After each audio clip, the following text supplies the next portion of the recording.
de literatura. O meu nome é Marcos Gasparian, eu sou da Livraria Argumento e estou aqui.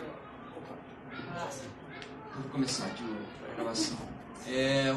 Muito boa noite, o meu nome é Marcos Gasparian, eu sou da Livraria Argumento e é com imenso prazer e orgulho que eu estou aqui para apresentar aqui na Livraria da Travessa para abrir essa 13ª quinzena de literatura, que terá como tema os 50 anos de maio de 68. Antes de apresentar os debatedores, eu só queria falar 2 palavras sobre essa união que existe das livrarias cariocas. E, na verdade, a gente não é bem concorrente, mas também não somos cartel, mas a gente tem um amor muito grande entre nós, entre essas 4 livrarias que estão aqui e ainda outras que também vão fazer parte dessa união. O que une a Travessa, a Blux, a Timbre e a Argumento, basicamente são 2 pontos. O primeiro é os livreiros que trabalham aqui. As pessoas que trabalham aqui, todas amam a leitura, amam os livros e têm um conhecimento enorme que procuram passar para todos e faz um trabalho de incentivo à leitura muito grande. Sabem os títulos, os livros, o prazo que demora para as editoras entregarem, os livros esgotados. Tem um conhecimento fantástico que faz a diferença dessas livrarias. E o segundo ponto que a gente tem em comum é que todos nós acreditamos que a livraria é um ponto, um local muito propício para discussão civilizada. Nesse momento que o Brasil está passando agora, de grandes ódios e grandes discussões, aqui é um local que as pessoas se sentem amparadas e talvez um pouco mais de respeito pelas ideias, pelos autores, porque afinal de contas a gente está aqui com Weber olhando a gente, Guimarães Rosa, todo mundo, então isso passa. E eu tenho um grande sonho que seja aqui nas livrarias cariocas que surja um movimento de discussão séria da política brasileira e do futuro do Brasil. Bom, dito isso, eu vou então apresentar os 2 debatedores de hoje. E o tema que é 1968 no Brasil, e a gente tem a Dulce Pandolfi e o Vladimir Palmeira, que vão começar o debate agora. Muito obrigado.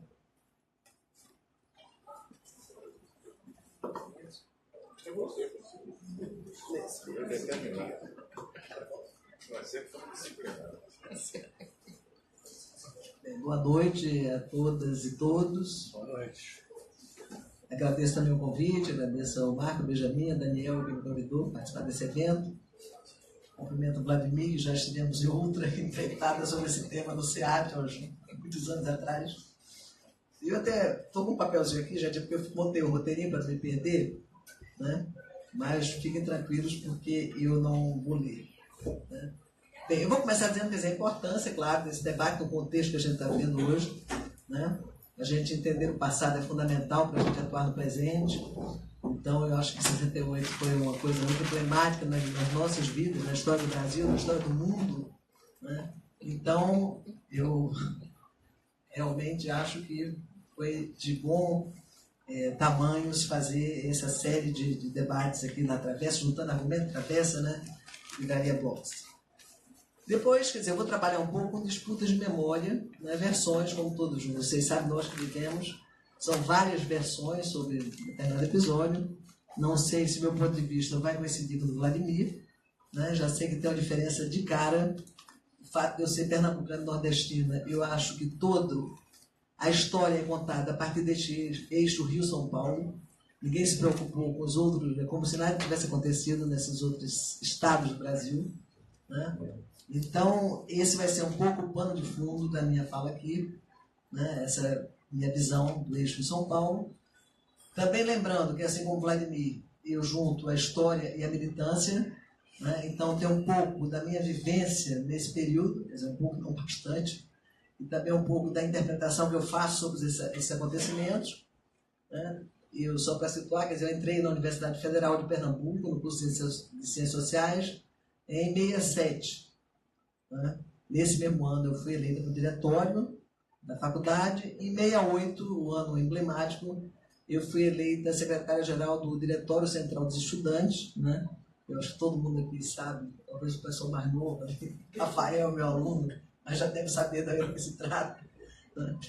Diretório Central dos Estudantes da Universidade Federal de Pernambuco. Então, esse pano de fundo é importante, né, para situar vocês, e eu pensei em trazer algumas questões para o debate, né? Dito isso, quer dizer, que questões são essas? Uma primeira questão, eu vou tentar, digamos, ao longo desse papinho aqui, né, responder, é sobre a relação com o maio de 68 da França, né? Quer dizer, até que ponto tem uma relação forte, estreita, ou nós somos uma decorrência do que está acontecendo no exterior, né? Em relação a esse ponto, quer dizer, adiantando já, depois eu levanto as outras questões, eu acho que é claro que tinha um contexto internacional, né? Tinha um clima que influenciou vários países do mundo, né? É um clima, enfim, com várias transformações na área cultural, na área política, né? Mas eu acho que o que determinou o nosso 68, que eu acho que também é um longo 68, que não se deteve em 68, mas começa pré-68 e pós-68, na minha maneira de entender, foi o golpe de 64. Eu acho que esse é o grande divisor, a grande marca, né, que fez com que a nossa geração, né, topasse entrar nessa briga, né, com bandeiras diferentes, através de posturas diferentes, mas eu acho que foi isso. Tem um pequeno parênteses também, quer dizer, nós somos, né, a maioria aqui dessa plateia, somos parte da chamada geração de 68.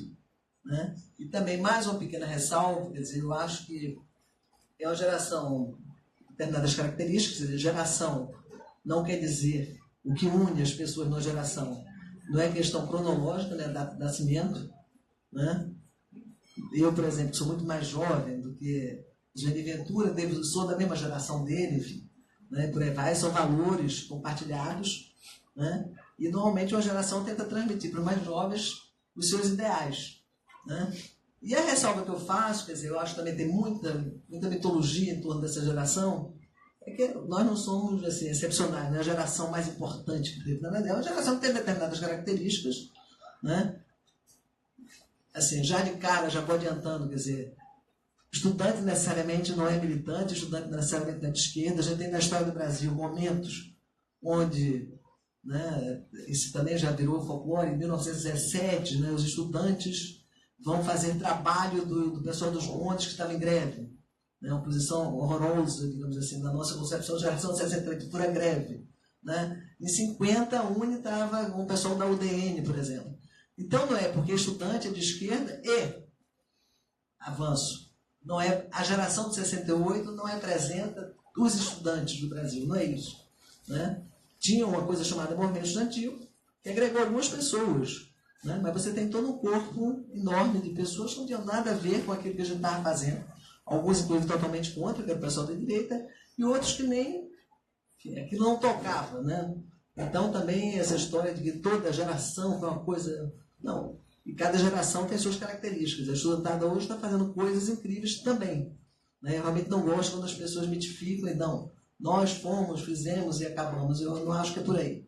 Né? Mas voltando à questão do primeiro ponto que eu estava levantando, que é essa coisa internacional, né? Claro que tem coisas fundamentais.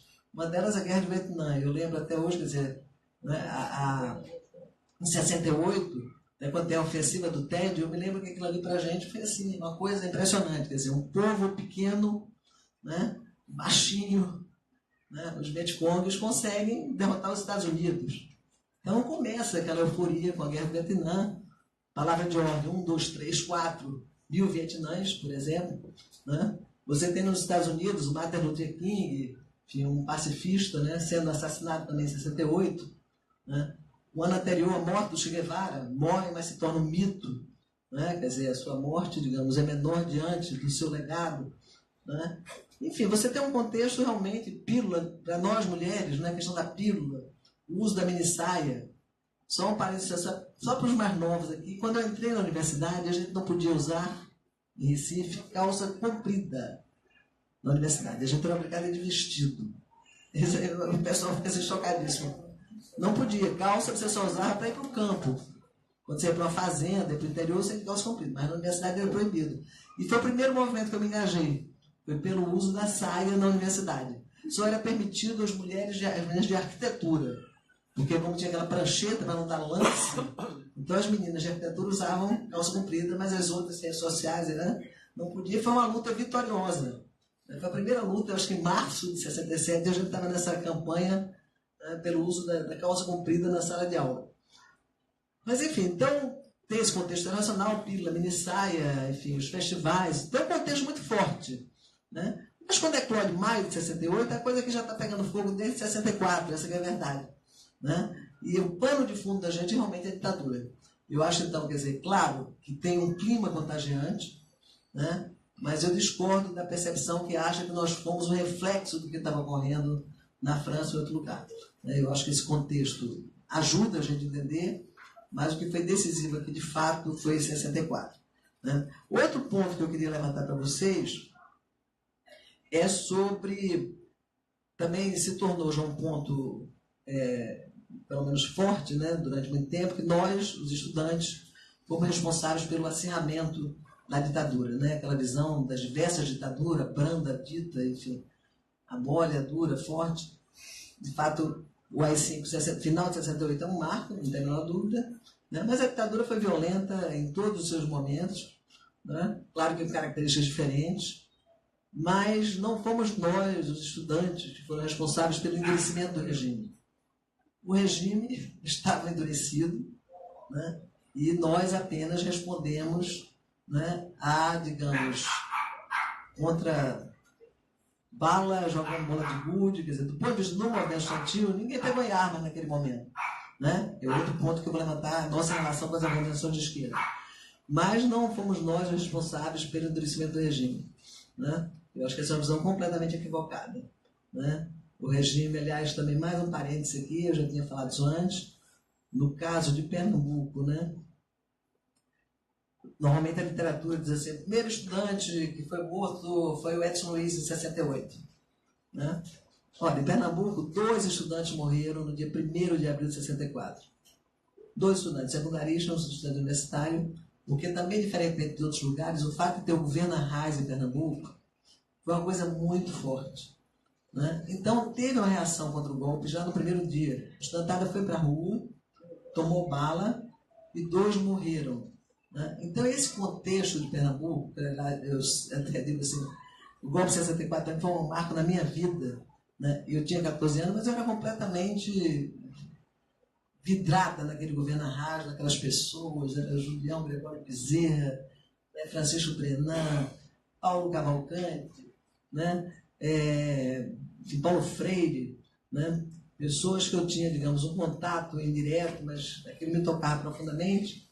Né? Então, no dia do golpe foi uma coisa assim terrível. Algumas pessoas, eu sei que o movimento estudantil, passaram meio batidos até porque nem tinham uma militância. Não que eu tivesse uma militância engajada, não é isso. Mas a minha casa era uma casa, meu pai era um intelectual, lá, professor universitário, e era digamos assim, um local onde essa turma se encontrava, a esquerda intelectual se encontrava. Então, para mim, foi uma marca assim, na minha vida muitíssimo forte. Quer dizer, como se naquele dia do golpe, aos 14 anos, eu dissesse assim, não tem, vou aqui.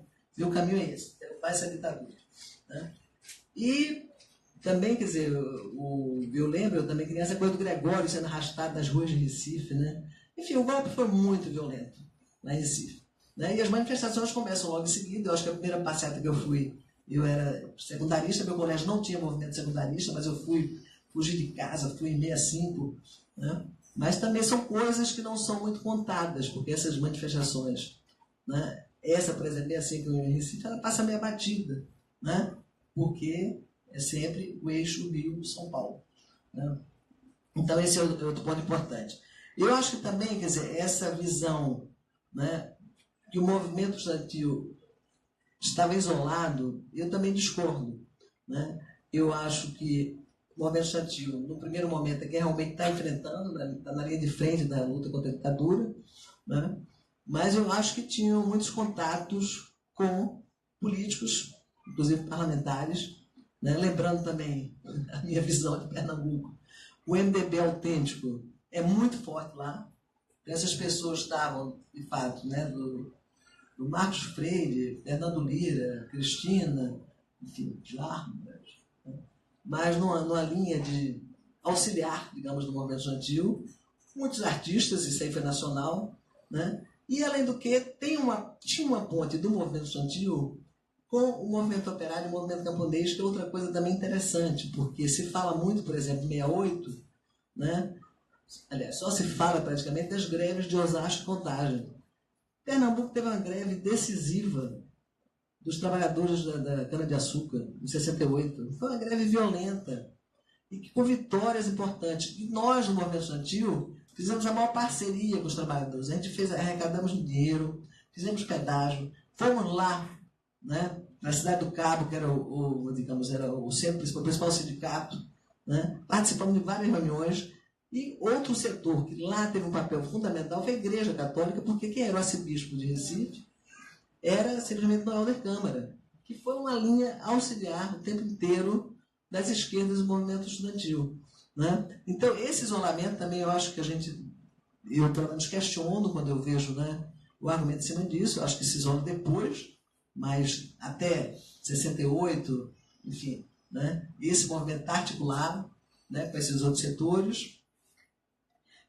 Outro ponto que eu gostaria de falar também é sobre a articulação, né, do movimento com os partidos de esquerda, né? Eu acho que, obviamente, tem autonomia de cada um, né, mas eu acho que a articulação era muito forte.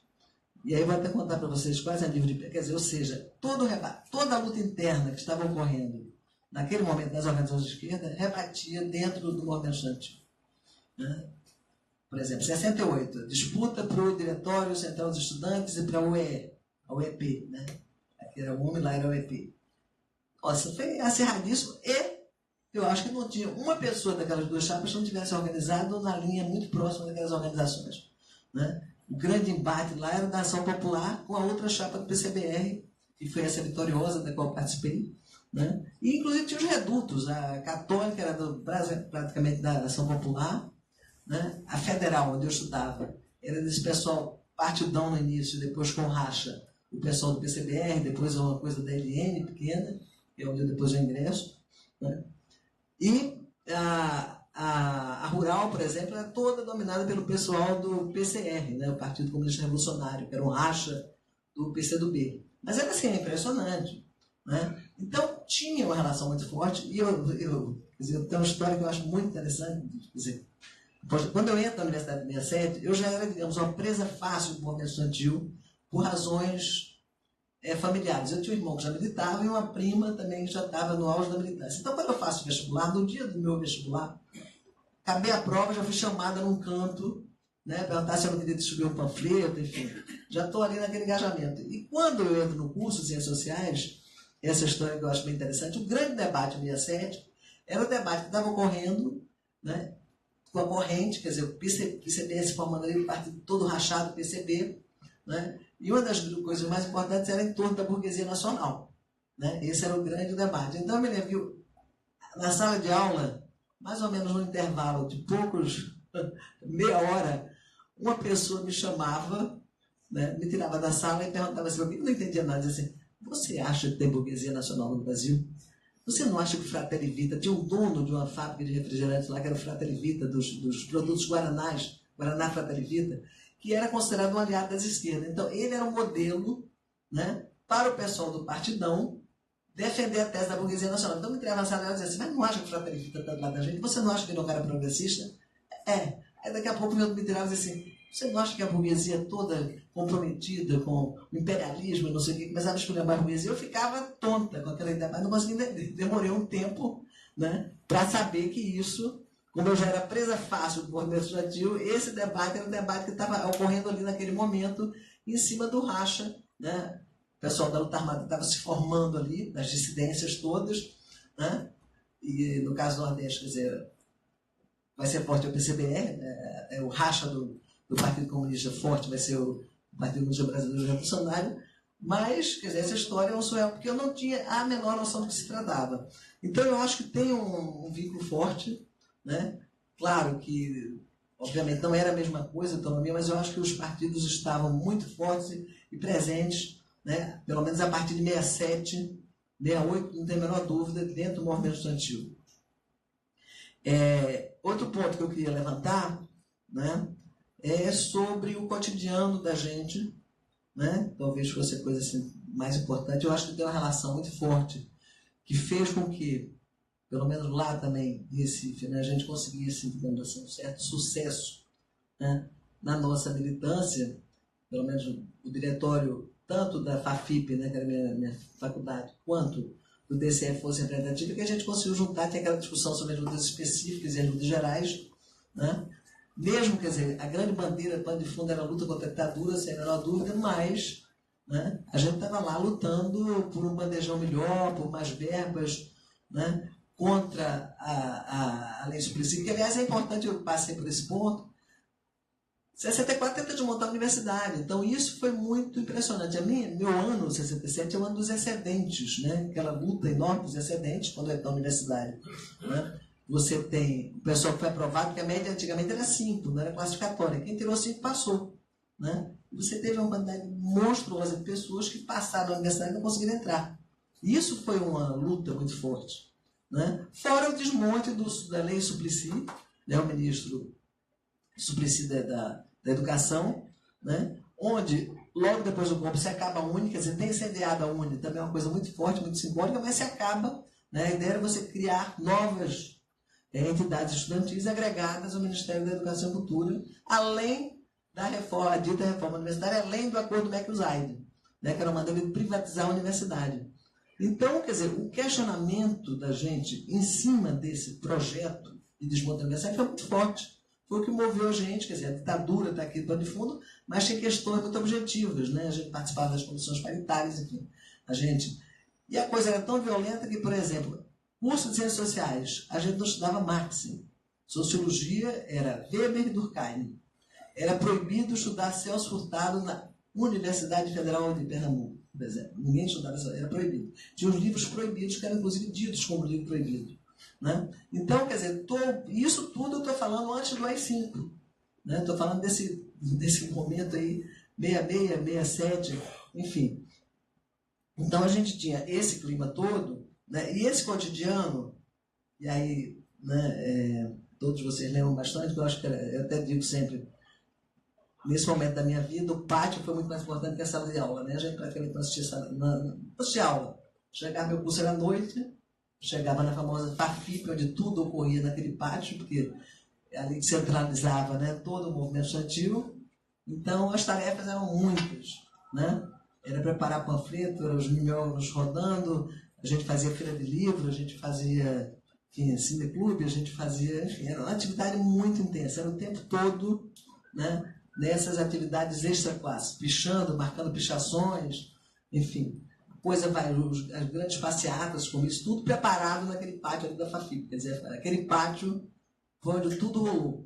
Eu entro em sala de aula depois de muitos anos, quando eu, depois da prisão, entro na UF, né, já em 72, 73, que eu fui para o Rio de Janeiro, e aí eu sei que exatamente uma sala de aula, porque até então eu sabia que era um pátio. Né? O que a gente fazia? A gente estudava, mas era nos grupos de estudo, né, que também já era um momento de recrutamento dessas pessoas. Também era um processo muito interessante, porque tinha todo um caminho a ser seguido, né? Então se montava aqueles grupos de estudos, que o pessoal estava os mais velhos, já organizados, né? Pegando aquela garotada nova, começando com aquele Politz, depois chegar no Lênin, né? Mas era um caminho. Aliás, começava com a história da riqueza do homem, e depois ia aprofundando um pouquinho no Brasil, coisa e tal. Mas era coisa extra-classe, não tinha nada a ver com a classe. Então era onde eu estudava, era nesses grupos de estudo. Né? Depois até dirigi algum grupo de estudo, mas era onde a gente fazia o nosso, digamos, a nossa formação escolar. Né? Finalmente, quer dizer, então eu acho que essa relação cotidiana, eu acho que foi muito forte, a gente soube, né, fazer esse link entre essas duas situações, né? Mas, sem dúvida nenhuma, quer dizer, esse movimento depois, obviamente, com 68 tem coisas muito emblemáticas, né? Claro, né? A morte do Edson Luiz, a passeata de 100 mil, que a gente até brinca, a gente fez uma de 60 mil em Recife. 60 mil em Recife é mais importante que 100 mil no Rio de Janeiro. Mas não tem um registro dessa passeata. Eu até tentei procurar agora no Google, na internet, não tem. Né? Então é incrível como a história é contada a partir do eixo Rio-São Paulo, de fato. Né? Então, o Congresso sempre une, enfim. E a gente acaba o ano com o AI-5, e aí sim, eu acho que a coisa realmente é alta. Quando a gente volta para as aulas, e eu já estou quase largando, eu já estava na militância mais brava, digamos assim, né? Somos surpreendidos com o decreto 477, que poucas pessoas conhecem, é uma coisa draconiana, gente. Fevereiro baixa o decreto. É um decreto onde, não sei se vocês sabem, 477, porque eu não sei se... Pernambuco ele foi muito aplicado, você foi, né? Em Pernambuco ele foi muito aplicado. Né? Aliás, só um parênteses, Ricardo Noblar, que foi meu companheiro de lutas, foi caçado pelo 477. Página. Mas, enfim. Então, o 477 era o seguinte, as pessoas ficavam 3 anos impedidas de se matricular em qualquer universidade. Os professores, sim. Quer dizer, tinha um processo sumário montado pelos diretores, enfim, né, alguns professores, e as pessoas eram caçadas. Então, esse decreto vem logo no início de 69, né? Depois, em Pernambuco, tem 2 episódios que a história também conta muito pouco, que foram barra pesada. Né? Em abril de 69, Cândido Pinto de Mello, que é o presidente da União dos Estudantes de Pernambuco, da UEP, de lá, digamos, era o nosso Vladimir Palmeira, ele é metralhado e fica paraplégico. Era um super líder. E aquilo a gente fez romarias no hospital e a repressão em cima, porque já estava em 69, né? Foi um momento de muita mobilização, mas isso também, eu até entrei agora para procurar a história do Cândido, tem pouquíssima coisa sobre isso. É impressionante. Né? Claro que não te desejo isso, mas é como se o Vladimir tivesse sido metralhado, gente.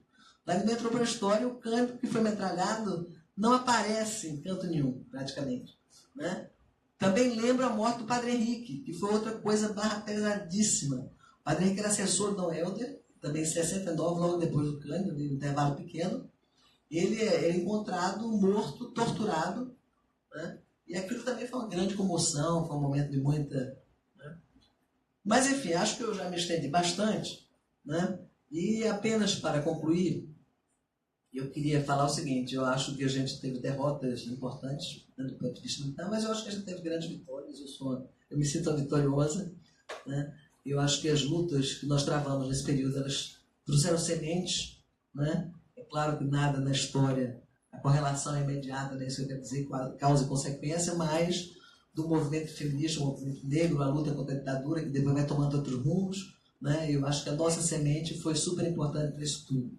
Né? E queria finalizar mesmo agora, já que eu falei tanto, quer dizer, tanto não, tentei falar um pouco das disputas de memória, eu acho que a gente está vivendo aqui no país um momento assim, precioso. Esse documento do Geisel que foi encontrado, para mim particularmente, não tem nenhuma novidade. Né? Aliás, quem sabe da minha posição, depoimento da verdade, eu acuso o Geisel. Né? Mas é profundamente irritante porque a versão que correu ao longo desses anos, que colou na história do Brasil, é que Geisel é o homem da abertura, o cara que era contra a tortura, que, aliás, inclusive demitiu, né, o seu ministro da guerra, enfim. Eu acho que esse documento abre um flanco para a gente entrar num debate acadêmico, secundário, obviamente, mas inclusive da revisão da lei da anistia, entendeu? Da revisão dessa história sobre a ditadura, da revisão do período de Geisel. Eu acho que a gente está com... Assim, claro que o momento do Brasil é dificílimo, né? É dificílimo, mas eu acho que é de uma preciosidade este documento. Quer dizer, o cara, o Geisel, que passa aquela imagem que deixou torturar, quer dizer, até sabia que existia, mas era, né, não era conivente, só em casos excepcionais, de autorizar que as pessoas fossem mortas, né, e achar que é isso mesmo, isso já nos anos 74, quando ele assume o poder. Então, quer dizer, eu queria encerrar dessa maneira, né, dizendo que eu acho que a gente está vivendo no Brasil. Alguém pediu para fazer, não se possível como hoje. Vocês falaram isso? Mas, enfim, já me adiantando um pouco, eu acho que a gente está vivendo um golpe, sim. Tem nada a ver com aquele de 64, mas com outras características. É uma situação muito delicada que a gente está vendo, né? Perda de direito, etc. Tal, né? Mas eu acho que a nossa, digamos, o papel que eu acho que a gente tem ainda é muito importante. Por isso eu acho que a luta continua. Né? Então, muito obrigada.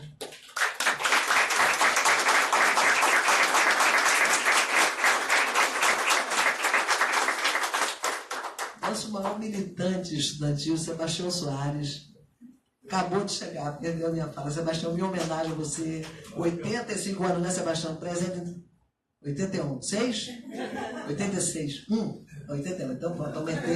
Não porque você parece, é porque eu sou realmente impressionado com o seu pique. E vou chegar lá assim. Mas muito obrigado. Pega. Direto, tá vendo? Quem manda tá ali, ó. Eu quero dizer sobre o geral, para deixar sentado, não vou discutir. O que houve mais importante no Brasil foi 64, não foi 68. Então, é importante que antes de 64 se discutir mesmo a possibilidade de tomada do poder, movimento amplo de reformas e tal.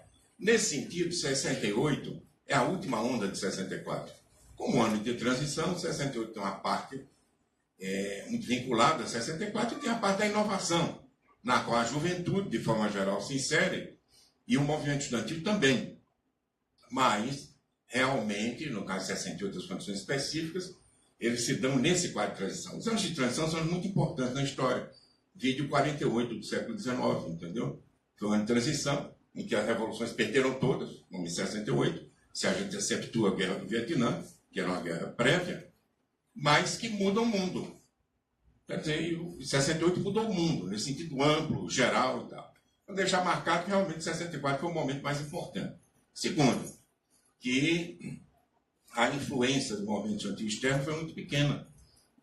Quer dizer, aqui era um movimento autônomo e tal, e onde houve influência na juventude, porque havia influência nos estudantes e influência na vanguarda estudantil, havia influência muito maior dos Estados Unidos do que da França. Isso que eu sempre digo que comemorar o nosso junho aqui, não maio.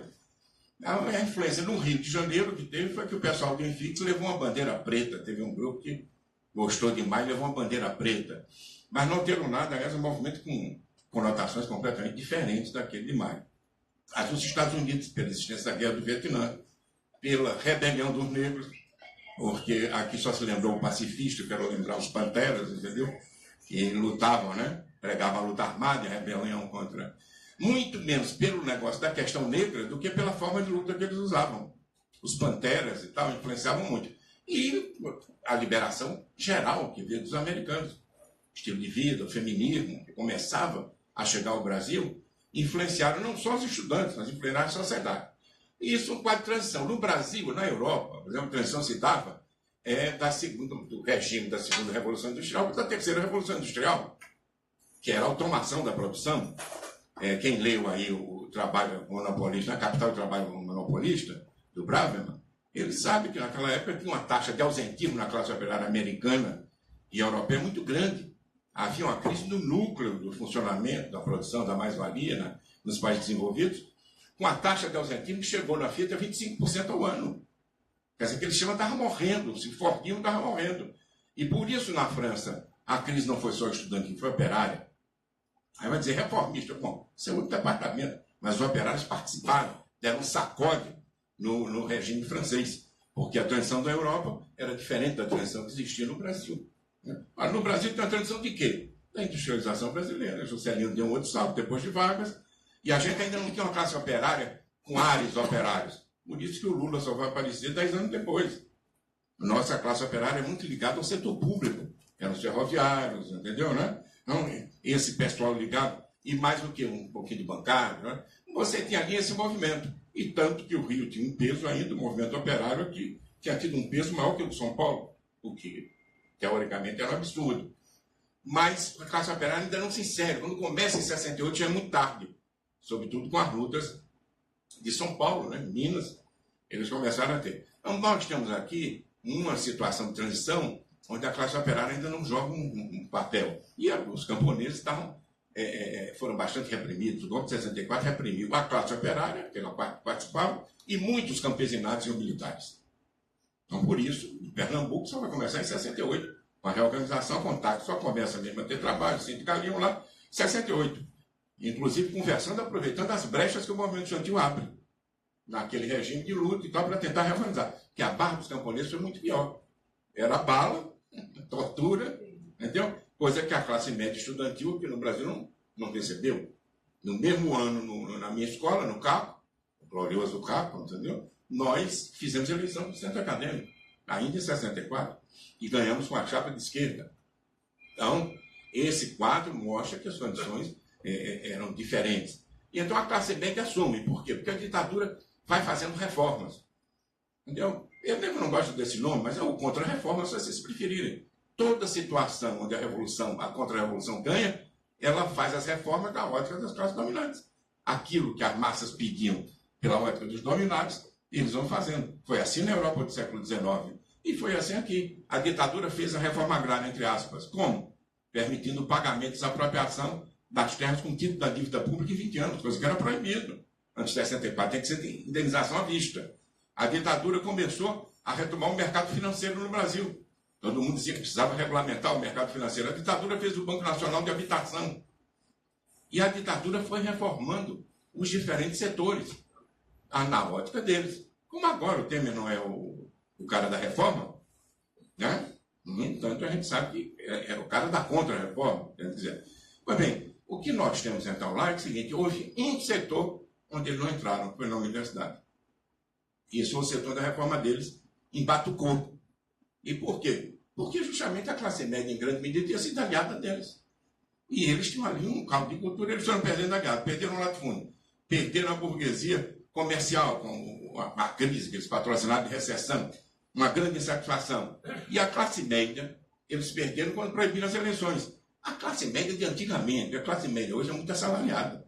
A classe média daquela época era muito liberal. Então, nessa classe média só tinha força pelo voto, que foi o que eles tiraram quando adiaram as eleições de 65, e depois quando destruíram os partidos. Então, fez um cálculo, uma fermentação na classe média também contra esse regime. E isso abriu um terreno muito simpático ao movimento estudantil. Aqui no Rio de Janeiro, eu gosto de dizer que eu falo do Rio das conexões nacionais, que é onde eu militei. Mas falo do Rio, eu sempre tive um apoio na Rio Branco, entendeu? Passeata, papel branco, entendeu? Simpatias e tal, né? Sempre. Claro que em 68 essa simpatia ultrapassou o marco normal. Mas era assim. E a gente militava, entendeu? Com grande apoio e respaldo na classe média. E, por sua vez, era tolerada pelo golpe, porque ela fez parte do golpe. Deus com a família, pela liberdade, como era a Marcha de Deus, tinha o quê? Milhões de pessoas. Porque o golpe teve apoio de massa. Entendeu? Mas essa massa ele foi perdendo ao longo desses anos.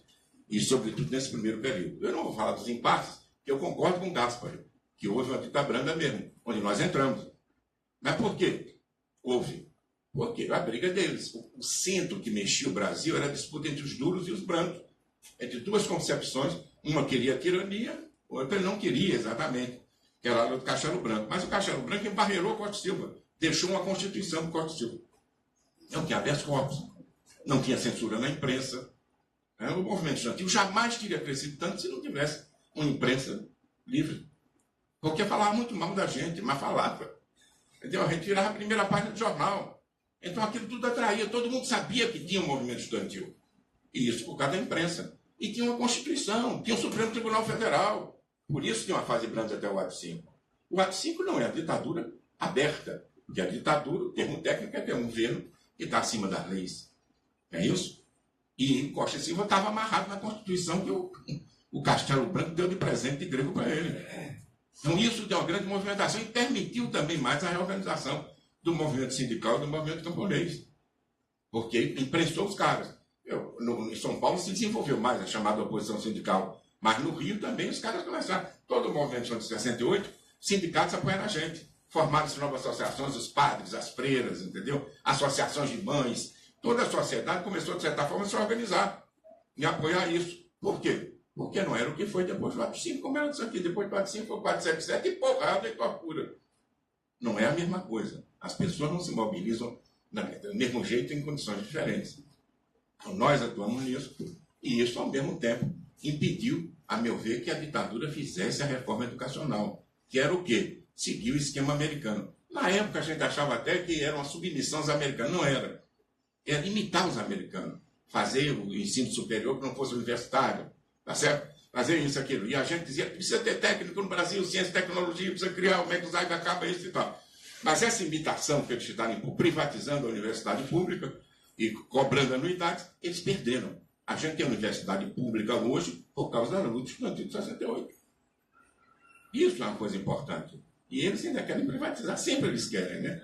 Mas isso aí é uma conquista de 68. Por isso, quando diz, como é que foi 68? Eu disse, foi impacto, porque a gente conseguiu manter a universidade pública. Então, esse é o quadro geral, nacional, internacional e tal. Terceiro, como deve ser caracterizado o movimento de 68? Eu digo, depende. Deve ser muito regional. Verdade. Mas havia também concepções. Quando nós começamos, nós todos éramos meio socialistas, o pessoal de vanguarda. E nós não ligávamos muito para os estudantes, que achavam que o estudante era pequeno burguês. E que o que a gente podia fazer era incendiar a pradaria, para que os operários, os camponeses, enfim, fizessem a gloriosa revolução. Então a gente estava ali querendo fazer onda, entendeu? Brigava, tinha posições esquerdistas, às vezes. Vamos na minha escola, que nós fizemos, eu e Daniel, que era da minha escola, entendeu? Também estudou lá no CAF. E nós não concorremos ao centro acadêmico oficial. Que diziam que iam fazer o caco livre na rua. Fizemos. Aí a direita pegou o oficial. Entendeu? E começou a fazer atividades. E a gente quase perde tudo, entendeu?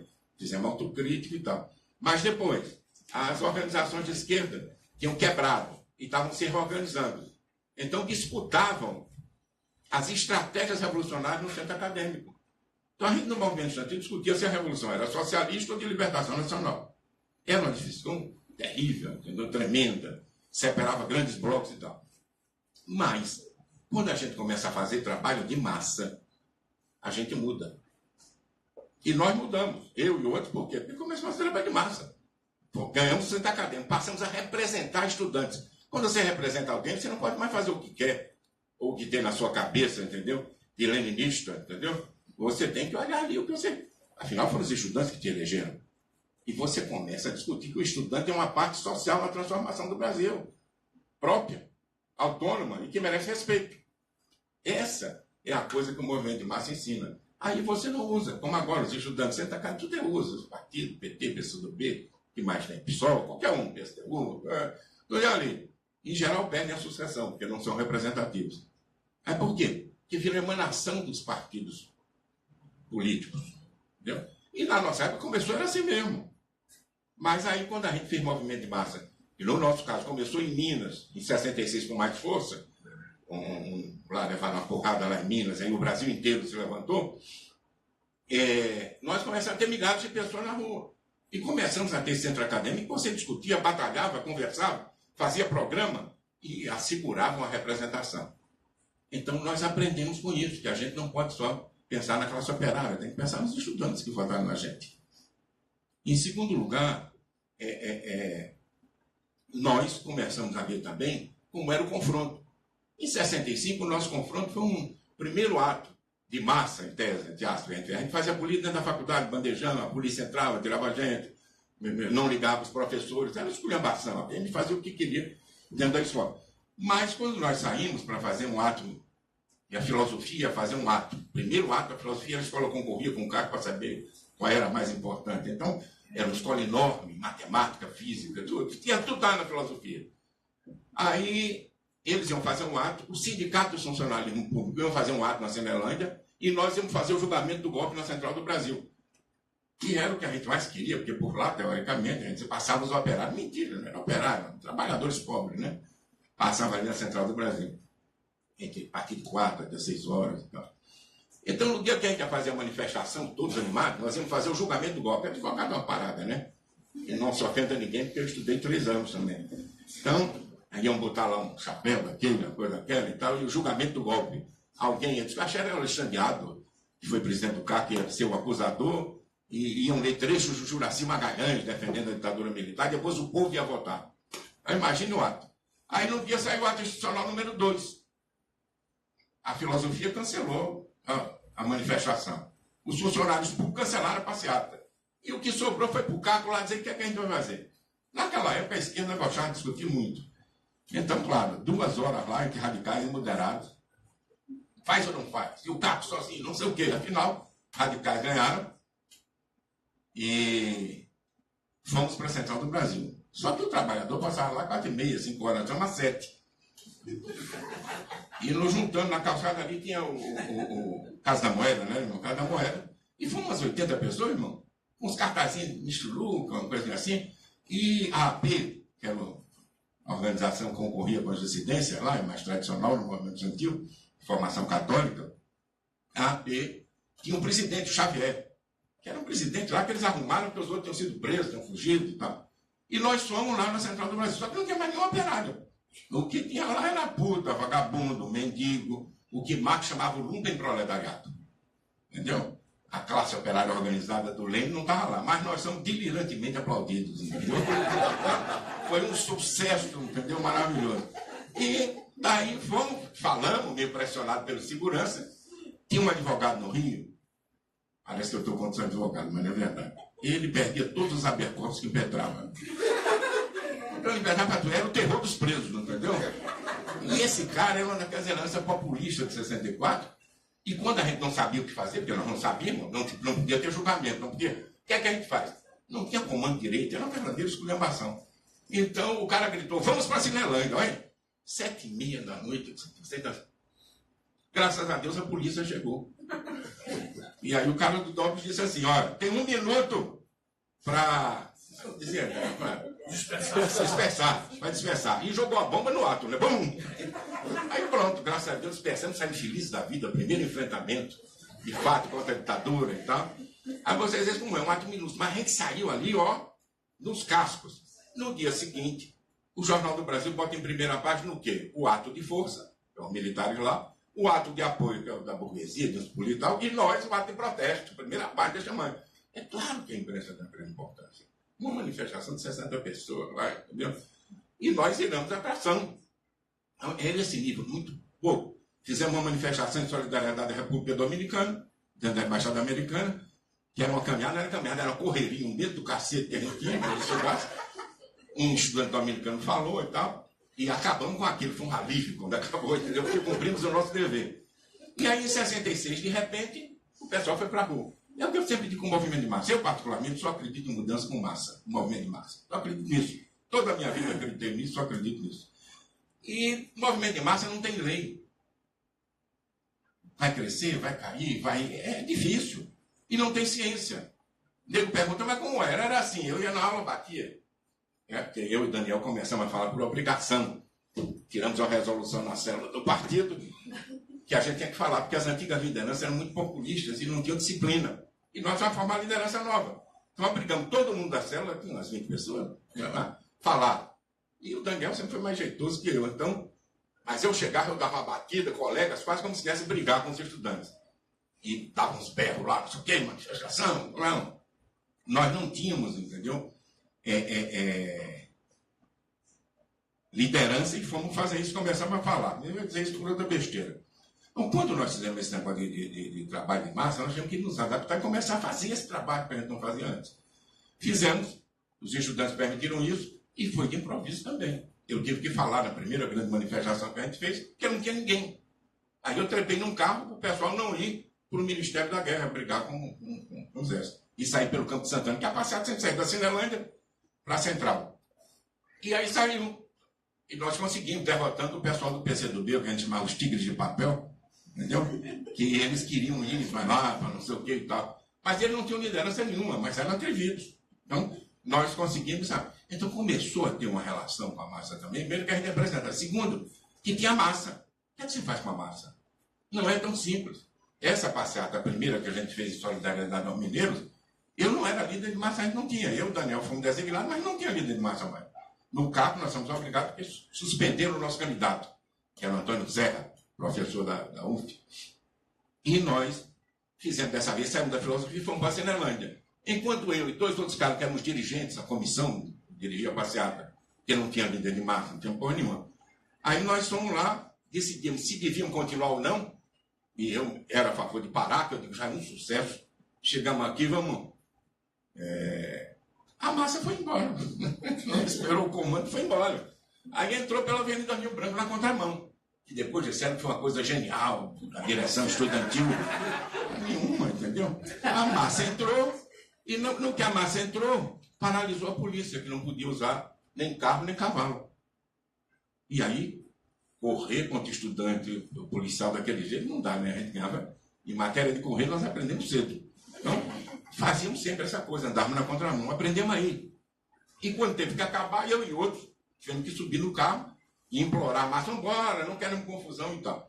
Nós começamos também a ser responsáveis por aquela massa. E aí começaram os confrontos seguintes, que eu não vou passar aqui falando de episódios, mas que era o seguinte: a gente chegava, a polícia batia. E a gente fugia. Depois a gente aprendeu a dispersar. A polícia chegava, antes de bater, a gente dispersava, quando podia. Às vezes apanhava um pouquinho. Aí, meia hora depois, a gente tinha uns estudantes organizados que voltavam e começavam em outro lugar. Aí a gente ficava a tarde inteira, o dia inteiro, porque toda vez a gente fazia outra manifestação. E aprendemos, como eu dizia sempre para os companheiros do PSTU, que eu admiro muito e gosto muito e admiro hoje em dia pela coerência política que eles têm, mas eu dizia: olha, quem me ensinou a recuar foi a massa. Você faz movimento de massa, aprende a recuar. E é por isso que na guerra todo mundo diz, é o senso comum, que o general, a primeira coisa que ele prepara é retirada.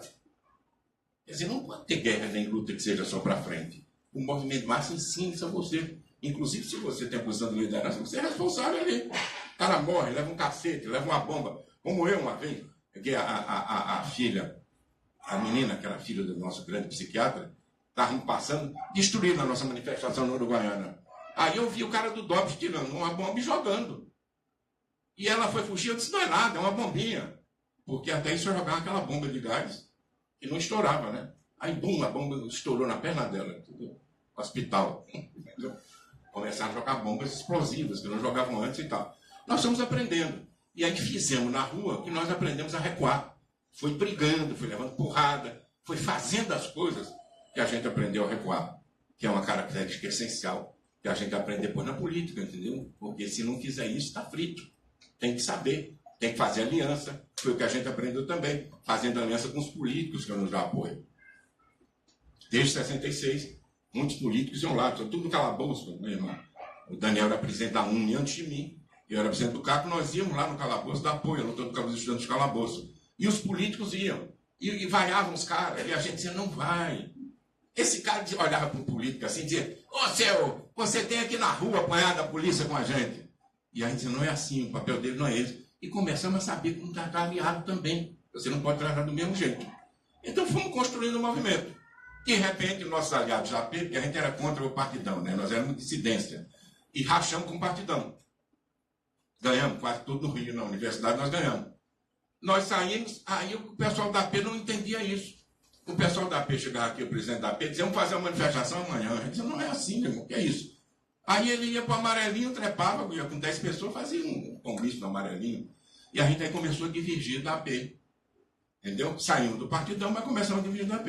E muita coisa foi, não foi porque tinha disputa com a AP, ao contrário, a AP até nos complementaria, mas pelas concepções de movimento estudantil que foram. Nós descobrimos que não podia discutir revolução do centro acadêmico. Não podíamos ficar no pátio. Nós tínhamos que passar de aula e discutir as questões da vida dos estudantes.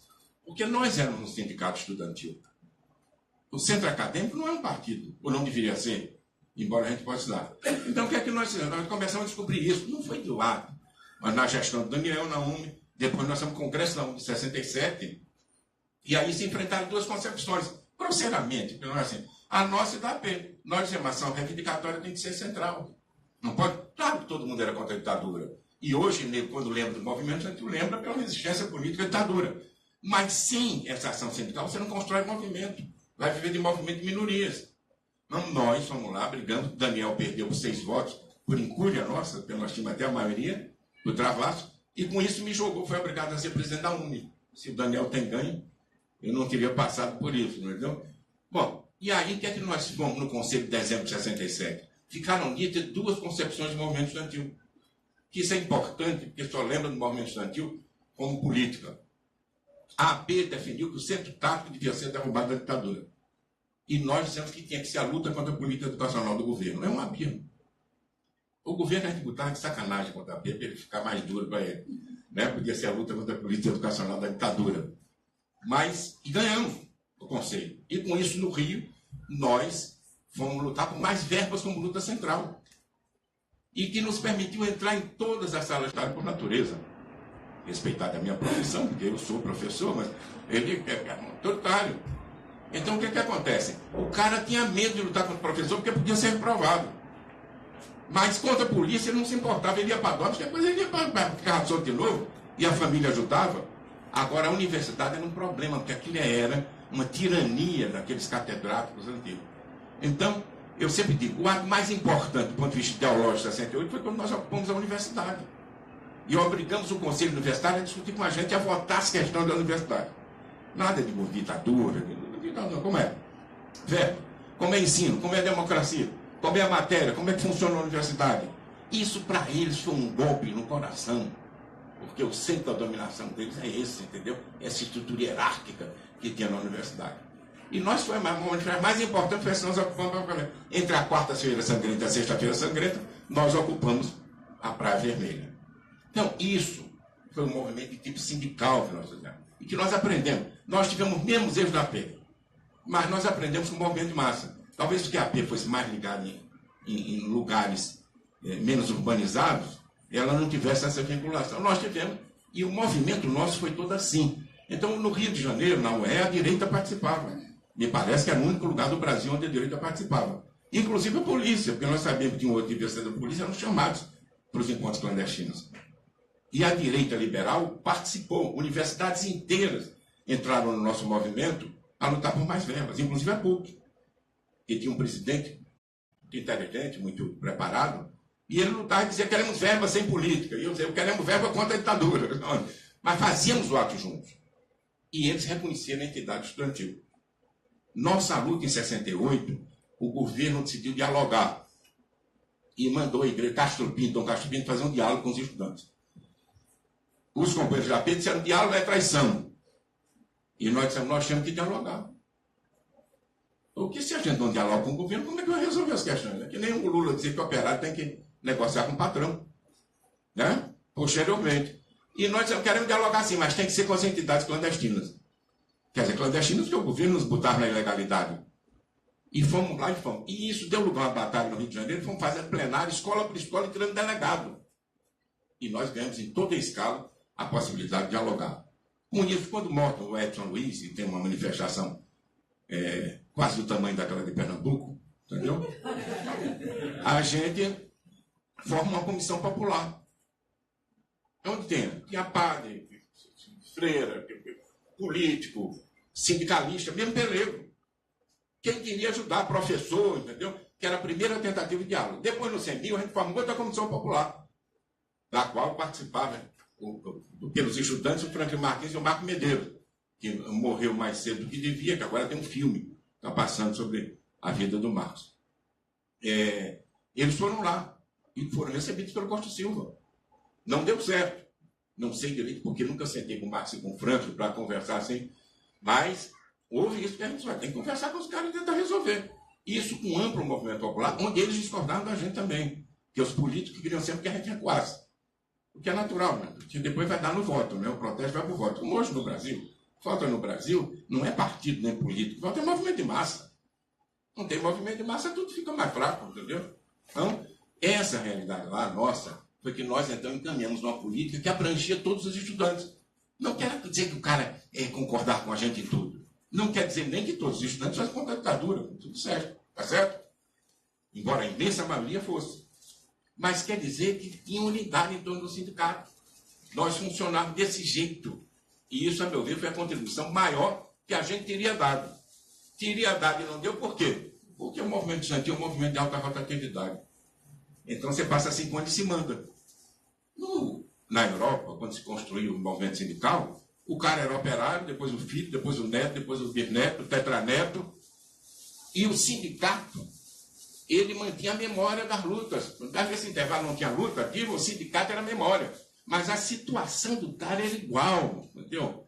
Ou pior. E no movimento estudantil não rompe-se a memória com 4.5, 477, repressão. Quando volta o movimento estudantil em 75, o que é que eles dizem? Não queremos fazer como 68. Claro. Porque para eles 68 era só política, não sei o quê, imagina. Em 77, reorganização também. Tá certo? E fizeram muito pior, porque quando eu voltei nos anos 80, eu era convidado por causa da anistia, que era uma luta toda que houve, e a gente tinha aqui nos cantos. Eu ia nas universidades, só tinha coisa sobre tirana. Entendeu? Albânia, entendeu? Pequim, e sei lá que diabo tinha, entendeu? os questionamentos universitários saíram da ordem do dia. E você passou a criar entidades que não tem nada a ver, nem com a política, nem com o conceito, nem com a cultura dos estudantes. Eu presto atenção, eu fui do PT muitos anos, e, como vocês sabem, o PT é um partido muito bruto, muita tendência, muita coisa. E eu passei uma época, cada ano ganhava uma tendência. E agora, quem ganhou a tendência tal? Quem ganhou a outra tendência? Por quê? Perdiam todas, porque não constroem um movimento estudantil sólido. Só assim explica para você, toda eleição o cara perde, a situação perde.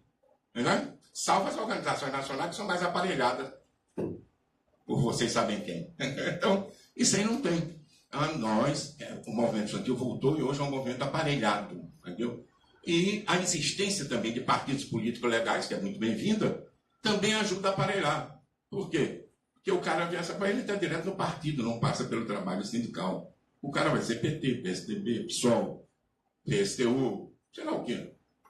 Tudo isso fez essa coisa. E mostra o seguinte, a juventude pode estar presente. Eu não estou falando que ela falou, divertido aí, sobre o movimento de direita. Mas eu digo, no Collor, a juventude esteve presente.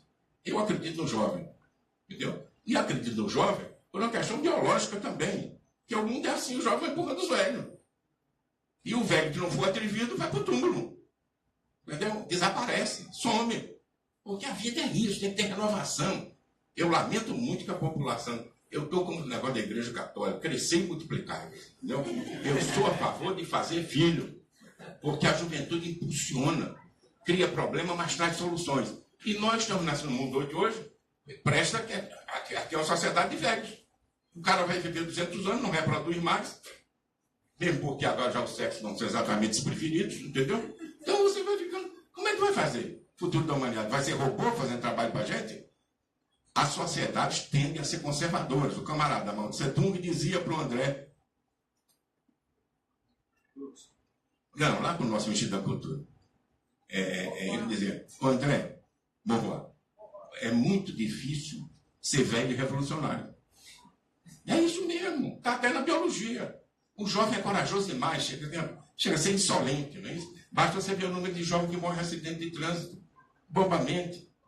Entendeu? Por quê? Porque a juventude é impulsiva, tem uma coragem natural, que me perdoe, cientista genético, o que você quiser, e o velho é feito para ser mais covarde. Entendeu? Então é claro que a sociedade dos velhos é uma sociedade mais conservadora. Então, eu acho que a juventude brasileira compareceu no momento mais importante, inclusive no Collor, aquele belo movimento lá do... E o resultado? O que é que ficou para o movimento estudantil? Nada. Projetou Lindbergh com grande liderança, né? E ele teve um papel importante, realmente, mas não foi um movimento estudantil, foram os jovens. Do movimento estudantil não sobrou um traço, nada que tivesse voltado mudado para a universidade a fazer o movimento. O movimento estudantil continuou igualzinho depois que passou a derrubada do Collor. Por quê? Porque nós não temos mais um movimento sindical que funcione, de fato, que seja permanente, entendeu? E que independa de partidos políticos. Isso, a meu ver, é um traço constante. Então, voltando à Vacafia, 68, a meu ver, fez essas etapas, criou a entidade sindical, memória foi perdida, e, claro, teve toda a parte política, porque aquela militância socialista, ela foi depois, quando se viu sem perspectiva de movimento, boa parte dela foi para a luta armada, inclusive meu irmãozinho, entendeu? Foi para a luta armada. E eu disse, como é que você julga? Eu, politicamente, sempre fui contra aquele tipo de ação armada, aquele tipo, embora defendesse a luta armada. E, como é que é? Luta popular, como era? Exército Popular Revolucionário, Cidade de Campo, Insurreição e Guerrilha e tal. Mas nunca me identifiquei com aquele tipo de movimento que fizeram no Brasil. A grande parte da juventude fez. E o que eu acho que tem que entender a juventude nos seus momentos específicos. Pega esse momento de merda que a gente vive no Brasil. Não tem ânimo para fazer um negócio desse. Parece que tudo que você faz não adianta nada. Aqui é um pântano. O país é um pântano, aquela coisa, entendeu? Bem tipo do presidente que a gente tem. Entendeu? Agora, em 68, a gente viu que podia mudar o Brasil e ajudar a mudar o mundo. Então, por isso vale a pena um sacrifício. Você vai pedir ao cara hoje, negão, arrisque sua vida para eleger fulano de tal, não vai nada. Entendeu? César Benjamin uma vez disse uma coisa dessa, entendeu? Quem vai dar a vida para eleger um deputado? E nessa situação do Brasil, porque às vezes até vale, né, uma coisa, uma situação excepcional. Então é a motivação. Aí diz, o jovem mudou. Claro que mudou, o mundo mudou, o jovem mudou. Mas naquela época a gente achava que podia mudar o Brasil. Isso é parte dessa mudança mundial. Que a gente tem algumas esperanças também na Revolução Cultural Proletária na China, onde a massa estava derrotando a burocracia partidária. Bom, hoje eu fui lá no ato em homenagem ao Stuart, que morreu, meu colega, meu amigo, nosso amigo. Fizeram um ato na estátua dele lá na Praia Vermelha. Muito michuruço. Hoje? Não tinha grande coisa e tal. Eu vi lá o Jair, eu disse o seguinte, aí o cara disse, morreu e tal, fizeram um ato esquisito, mas eu digo o seguinte, morreu, o Stuart morreu. Uma outra parte foi torturada, barbaramente, entendeu? Outra parte perdeu menos, perdeu a carreira profissional, né, a vida profissional, ou foi para o exílio, que é uma coisa mais branda. Mas eu digo, mas era uma coisa pela qual valia a pena lutar. Era uma coisa que ninguém pode se arrepender de ter participado. Porque está muito ligado à mudança da nossa própria espécie, da humanidade, do mundo. Por isso, quando o cara que foi torturado, ele valeu a pena. Entendeu? O outro que sofreu menos, como eu que fui banido, eu digo, valeu a pena. Acho que aquela luta valeu a pena. Porque a gente construiu uma coisa nova do ponto de vista de massa e participou da luta geral contra a ditadura militar. Teve a vitória? Não. Como movimento estudantil, tivemos essa vitória parcial, que é a manutenção da universidade. Mas valeu a pena. Não é para chorar quem morreu, entendeu? É para pegar um exemplo do que precisa.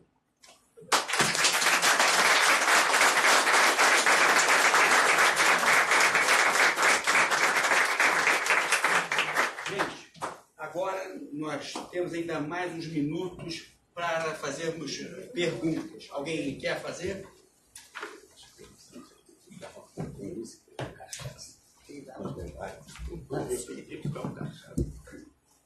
Eu só peço, como temos pouco, que faça a pergunta concisa. Sim.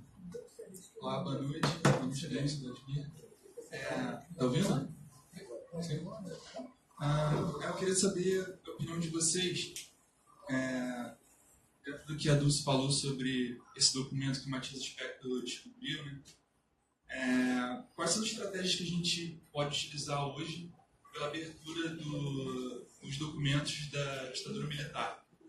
Porque, assim, como pesquisador da área, eu sinto que até pelos meios legais é praticamente impossível conseguir isso.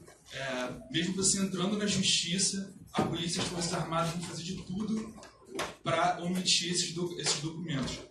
Então, o que fazer? Sentar e aceitar, continuar uma mobilização de massas. E hoje que o Ivo Herzog entrou com uma ação pedindo que a CIA libere os documentos, né? Então, quais são as estratégias? O CNMAR, né, que é o órgão que eu estudo, os 2.000 microfilmes que foram, que a gente tem conhecimento sobre eles, foram conseguidos com o informante do repórter Leonel Rocha, ou seja, por meios ilegais, né? Uma pessoa dentro das Forças Armadas chegou e falou assim, toma, tem 2.000 microfilmes aqui para você. Então, quais são as estratégias? É aceitar ou partir para outros caminhos?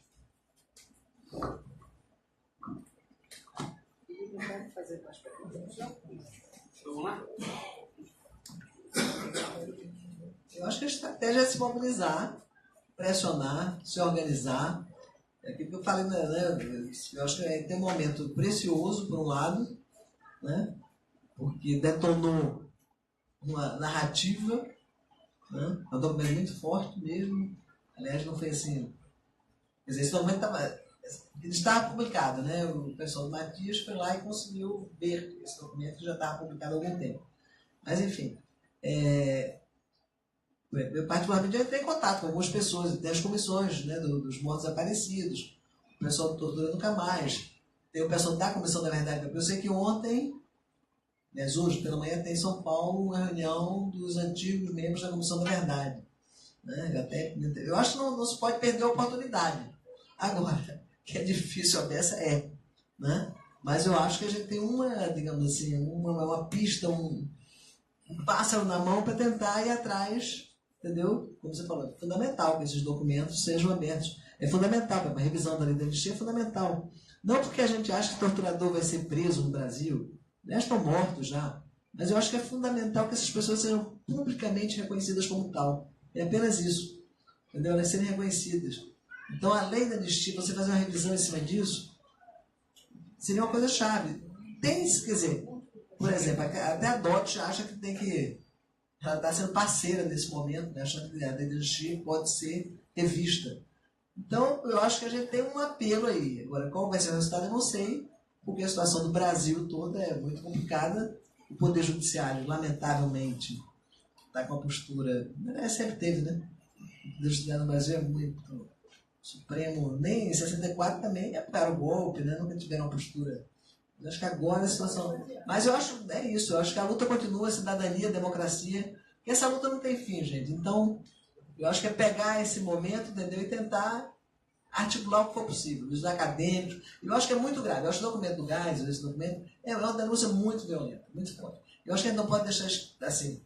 Eu estou agoniada também, como você, né? Para não deixar passar. Eu acho que tem que explorar ao máximo, não sei qual será o resultado, mas eu acho que tem que esticar a corda até a ideia. Olha, o negócio... Eu não quero provocar, quer dizer, nem quero brigar com minha amiga, entendeu? Não é negócio de investigar, tem. Ela disse, não sabe direito, muito menos eu. Porque se ela não sabe, não sou eu. E que realmente, que é do ramo, então eu não vou saber. Agora, eu acho que o documento do Geisel não traz novidade nenhuma. Está no livro do Gasper, já está dito. É claro que o Geisel era responsável pelos crimes. O que me espanta é o espanto das pessoas. Então, acho que isso aí pode dar um veso como é de legalidade, um veso de... Mas eu acho que estava claro, o livro do Gasper é claro que o Geisel apoiava e, no entanto, foi o cara da abertura. É uma contradição? Mas não é minha. Não é minha. A contradição é ele que mandava assassinar as pessoas e, ao mesmo tempo, acabou com a 5. Fato histórico tem que ser investigado como historiador. Você pode ter sua opinião, mas é um fato. Foi o cara da abertura. Foi. Não pode dizer que não.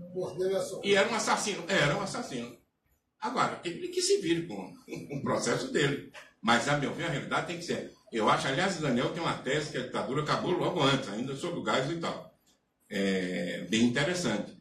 Mas eu acho que isso tem que ser claro. Entendeu? Eu acho que esse negócio dos documentos, todos a gente tem que ter acesso. Lamento que o governo do PT não fez nada para fazer isso. Aliás, o governo do PT não fez nenhuma reforma.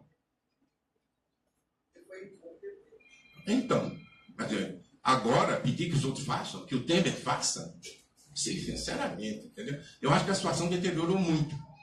E eu acho que a coisa mais importante para a esquerda era ter um projeto para as Forças Armadas. Nós não podemos viver brigando por uma coisa de 50 anos atrás. A história, como ela disse, ensina, a gente tem que aprender. Mas qual é a política das Forças Armadas? Não tem. Não tem, a esquerda não tem política das Forças Armadas. Como é que vai dialogar? E isso é um negócio sério, porque nós estamos à véspera de crises políticas aparentemente graves, e nós temos que ter uma política. Porque a gente sabe que essa transição foi uma transição muito limitada. O Golbery ganhou. Foi lenta, gradual e segura. As Forças Armadas não foram democratizadas. Então, esse negócio da Academia de Agulhas Negras, forma os caras com a linha de direita mais... Quer dizer, o cara é formado... Não pode ser, nós temos que acabar com esse ensino militar. A não ser pela parte estratégia, tiro, né? Bomba. Deus que seja por bem, naturalmente. Entendeu? Mas a parte outra devia ser nas universidades públicas. A formação devia ser no ensino público. Mas, ao mesmo tempo, nós temos que ter as Forças Armadas, uma instituição, como o Judiciário. Nós temos que ter política para eles. E não podemos ficar antagonizando os militares somente porque houve uma ditadura há 50 anos. O que é que a gente quer deles? Como é que a gente debate a questão do serviço deles? Porque nós temos esse problema no Brasil. O Brasil, o cara trabalha, o militar é uma força qualificada. Não é isso? Trabalha, estuda, não sei o que. Para uma guerra que nunca vem. Isso é um drama da maior parte dos países. Nos Estados Unidos, são países que têm guerra e tal. Isso é um negócio angustiante também. Acho até natural, de vez em quando, coça a mãozinha deles ali, porque quando vê a bagunça civil, porque o destino deles não consegue fazer a guerra. Entendeu? Como é que a gente tem que ter uma política das Forças Armadas para a paz? Como é que você pode? Tem que ter preparação para a guerra, porque um país tem que ter sua soberania, tem que ter Forças Armadas. Tirando a Suíça, eu acho que todo mundo tem. E você tem que ter forças armadas em razoável condição para resistir às eventuais ameaças que tem, tá? Mesmo na guerra moderna. Mas é muito pouco.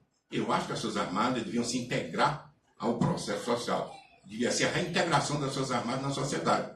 E eu acho que a coisa mais importante para fazer isso era botar as Forças Armadas para cuidar das florestas e das águas, do meio ambiente, e fazer a repressão a mineradores e ao agronegócio escroto que fica devastando as terras. Eu acho que isso devia ser, não tem como defender o território nacional. Vamos botar as Forças Armadas numa tarefa dessa. Porque isso nem é combate à droga, que o nego diz que pode ser comprado, pode não ser o que e tal.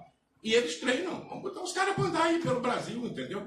Nós estamos vendo o Rio São Francisco acabando, entendeu? O Pantanal está acabando. A Amazônia está acabando. As Forças Armadas nós temos que ter uma proposta diferente, moderna para as Forças Armadas. E botar esses caras para trabalhar pelo Brasil. Eles mesmos imaginam que queiram. Então, acho que a gente tem que pensar também agora no trato das Forças Armadas. Como é que está a situação política? Tem que ter uma política para as Forças Armadas, porque dizem, eu vi na televisão, que o Barbosa se retirou porque achou que podia ganhar e era ingovernável. Porque com o Congresso que vem aí, não vai sair nada e que os militares vão intervir. É um problema, como é? Nós temos que refletir sobre o resultado dessa eleição. E temos que ter uma política para as Forças Armadas a médio prazo, a longo prazo. O Brasil que vem, e não para o Brasil que foi. Nós temos que ter uma política para o Brasil que vem. Eu acho esse o grande desafio da gente. E acho que não tem ninguém propondo isso.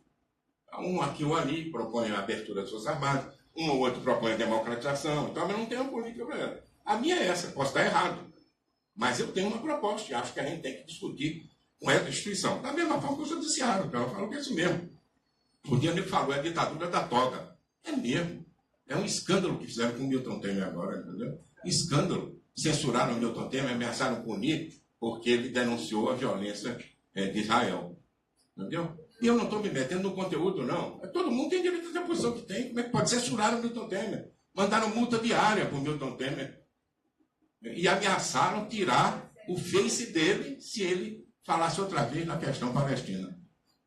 Isso é uma violência, isso sim. Isso é uma violência, entendeu? Então, nós estamos aí numa situação, quer dizer, que o judiciário está se arvorando, qualquer juiz federal tira um ministro. Não pode ser. Quer dizer, claro que tem que ter uma reforma do judiciário também. Mas nós temos que enfrentar discutindo e não xingando. Nós temos que enfrentar com soluções. Nós temos que dizer qual é a política. Eu tenho ideia. Não chega a ser um cara especialista em nenhuma dessas questões. Mas nós temos que ter uma política diferente, discutir, dizer qual é a política. Mas não pode continuar assim, não pode um juiz desse fazer o que quer e paralisar um governo.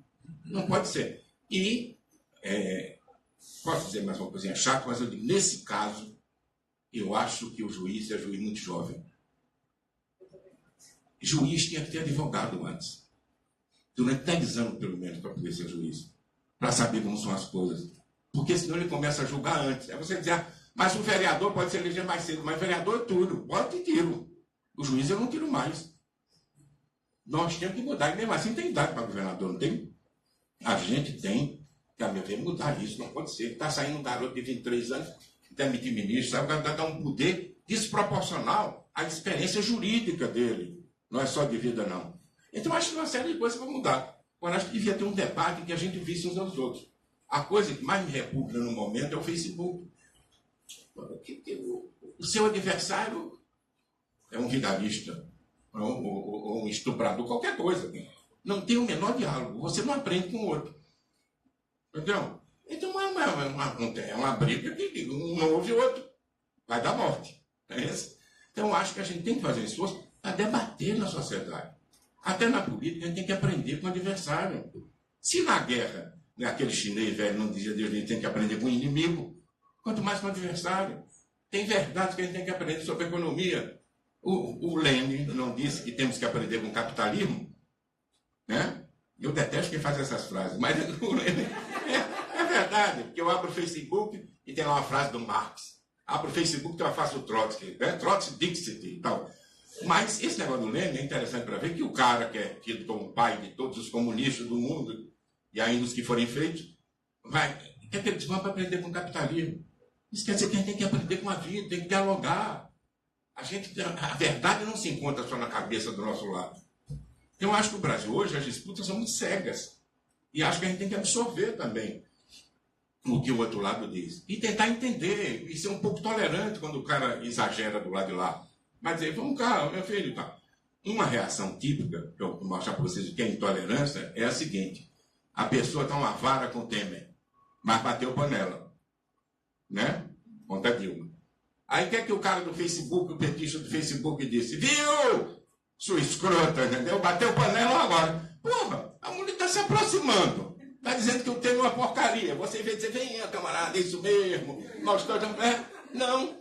Você vai lá, viu o que você fez? Não pode, entendeu?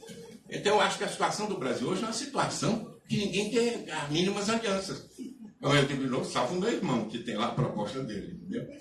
É isso que eu acho que tem que fazer. Agora, a verdade histórica, isso, quero dizer aqui, a gente, quando tiver um governo melhorzinho, tem que existir. Eu digo porque acho que não acredito que tenha passeata para abrir os documentos históricos. Tem manifestação, né? Você pode fazer abaixo-assinado, você reclamar, pressionar deputado e tal. Mas essa eu acho uma questão vital, porque nós temos que aprender com o nosso passado, e o passado tem que ser revelado. Isso é uma vergonha que as Forças Armadas estejam escondendo os documentos ou queimando, como algumas vezes fizeram. Isso é possível fazer. Ela sabe muito mais do que eu, e quem está sabe certamente melhor.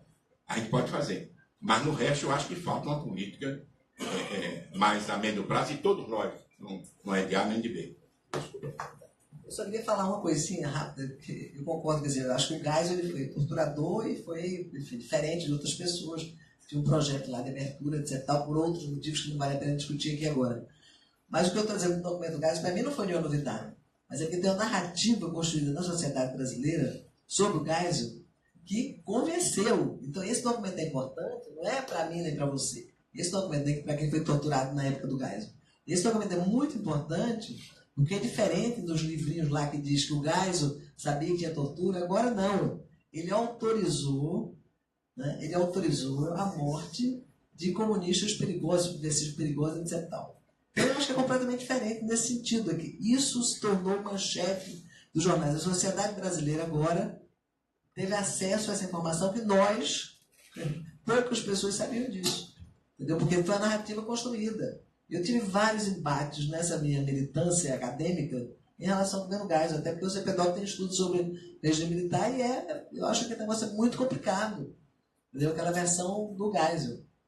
Então, claro que eu sei que o Geisel é diferente do Médici, é diferente do Castelo, do Costa, enfim. Você tem divergências em cada governo desse, você tem divergências nas Armadas. Agora, o Geisel fez uma política de Estado pró-tortura no Brasil. Isso, pouca gente, o Hélio Gaspar bota que ele sabia, que não sei quem, popopom. Esse documento também já está lá público, que o cara foi, é que ele pensou, mas esse documento já está publicado há muito tempo, né? Que os Estados Unidos estão colocando esses documentos, né, na praça, digamos assim. Ele teve uma expertise, né? Claro, tem uma equipe lá que trabalha para ele. Então, eu só acho isso, entendeu, Daniel? Por isso que eu digo, essa oportunidade eu acho que é muito rica.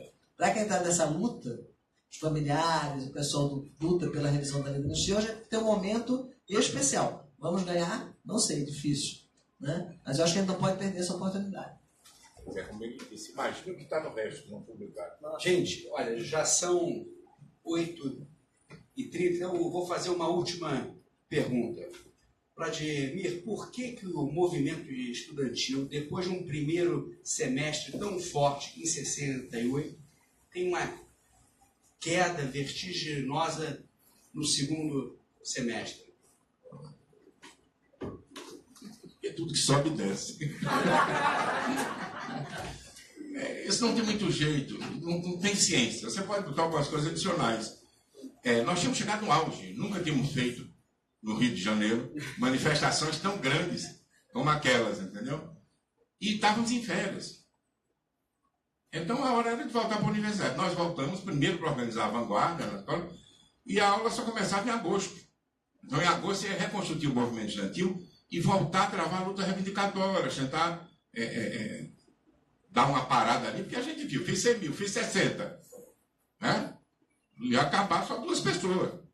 Então você tem que saber aquele momento de parar e tal. E depois o movimento volta. Agora, como eu fui preso em agosto, início de agosto, eu não tive exatamente a oportunidade de saber como foi.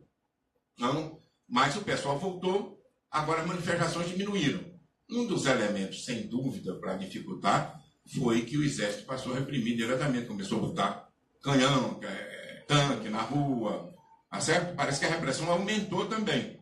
E como já tinha dado um recado do movimento estudantil, eu acho que certamente deve ter, mas eu não gosto muito de falar sobre essa parte, porque eu não participei diretamente, entendeu? Então não posso lhe explicar. Tem que perguntar mais ao pessoal dessa parte, o Carlos Alberto Muniz, o Franklin Martins, o próprio Marco Medeiros, que já estava um pouco afastado, podia ter dito alguma coisa de depoimento e tal, mas isso aí eu não sei. E o Gilmar, que participou disso tudo, tá?